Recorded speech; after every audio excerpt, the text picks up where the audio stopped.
Bismillahirrahmanirrahim. Alhamdulillah hamdan katsira thayyiban mubarakan fih mubarakan alaih kama yuhibbu rabbuna wa yarda.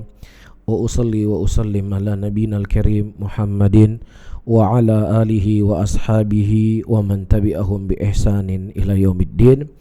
Saudara-saudaraku kaum muslimin dan kaum muslimat, dan terkhusus kepada muslimin yang sedang ditimpa musibah, Allah Subhanahu wa taala memperkenalkan di awal ayat yang kita baca dalam Al-Qur'an. Bismillahirrahmanirrahim. Allah itu dengan menyebut nama Allah yang Maha Pengasih dan Maha Penyayang. Ini hal yang harus kita pegang di dalam kehidupan kita. Allah itu Maha Pengasih dan Allah itu Maha Penyayang. Dan Allah itu tidak pernah menzalimi hamba-hambanya. Dan tidak ada sesuatu apapun yang terjadi di muka bumi ini, apakah kenikmatan yang kita dapatkan ataukah musibah yang kita dapatkan, itu semuanya datang dari Allah, datang dari zat yang Maha Pengasih, datang dari zat yang Maha Penyayang, datang dari zat yang tidak pernah menzalimi hamba-hambanya.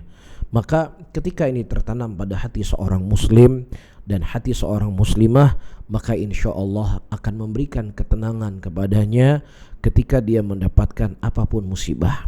Kemudian yang kedua, teman para hadirin dan hadirat, dan terkhusus kepada saudara-saudaraku yang tertimpa musibah, kehidupan kita di dunia ini tidak akan pernah lepas daripada yang namanya musibah. Al-Imam Ibnul Qayyim rahimahullah mengatakan, la yanfaku anil insan thalathatul umur, tidak akan pernah hilang, terlepas dari seorang manusia dari 3 perkara. Di antaranya kata beliau adalah musibah. Ujian pasti akan diberikan oleh Allah Subhanahu wa taala. Maka bagaimana sikap seorang muslim ketika dia mendapatkan musibah? Sikap seorang muslim ketika dia mendapatkan musibah, dia bersabar dari ketetapan yang Allah tetapkan. Dan yang kemudian yang kedua, dia mengharapkan pahala. Apa yang telah dijanjikan oleh Nabi SAW.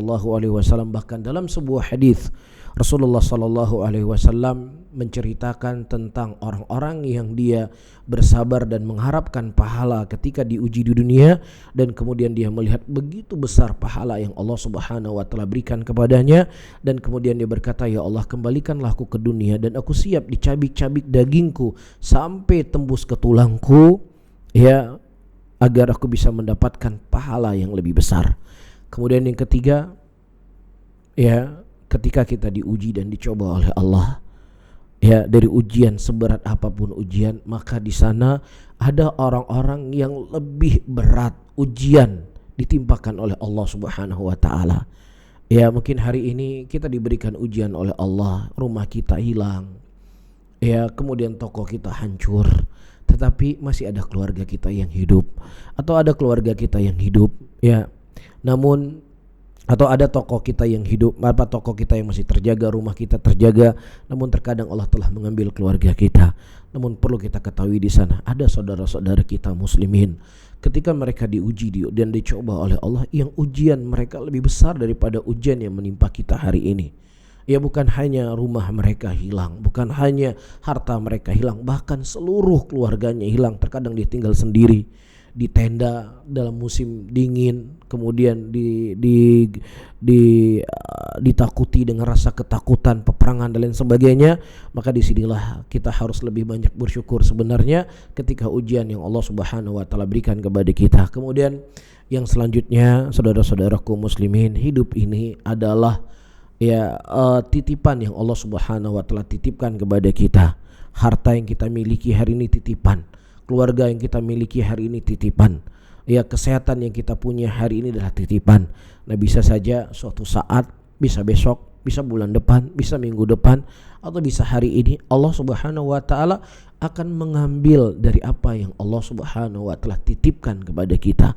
Ketika ada seseorang menitip kepada kita sebuah titipan dan kemudian dia mengambil kembali titipan tersebut, kita tidak pernah kecewa, kita tidak pernah marah, kita tidak pernah emosi, kita akan segera mengembalikan apa yang dititip oleh sahabat atau teman kita tadi.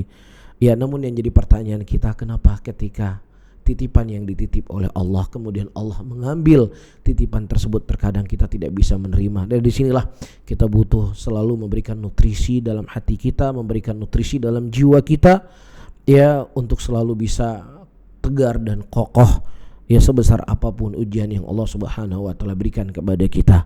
Dan tentunya kita berdoa dan memohon kepada Allah agar Allah memberikan, ya, pahala yang besar kepada saudara-saudara kita muslimin dan menggantikan yang lebih baik dari apa yang Allah Subhanahu wa taala ambil dari mereka. Dan juga kepada kita yang tidak ditimpakan musibah, ini sebenarnya adalah peringatan dan ujian kepada kita semuanya, seberapa peduli kita dengan saudara-saudara kita muslimin yang ditimpa musibah. Maka dengan momen-momen seperti inilah kita ingin mengikat, ya, persaudaraan, rasa saling butuh, rasa saling merasakan apa yang dideritakan oleh saudara kita, dengan kita semaksimal mungkin membantu penderitaan mereka, membantu meringankan dari beban hidup mereka, ya, di tengah-tengah mereka mendapatkan ujian dan cobaan. Ya, mudah-mudahan akan semakin nampak, semakin jelas persaudaraan sesama muslimin yang tidak hanya diikat dari persaudaraan ataukah suku, tapi diikat kita sebagai umat Nabi Muhammad sallallahu alaihi wasallam. Barakallahu fiikum.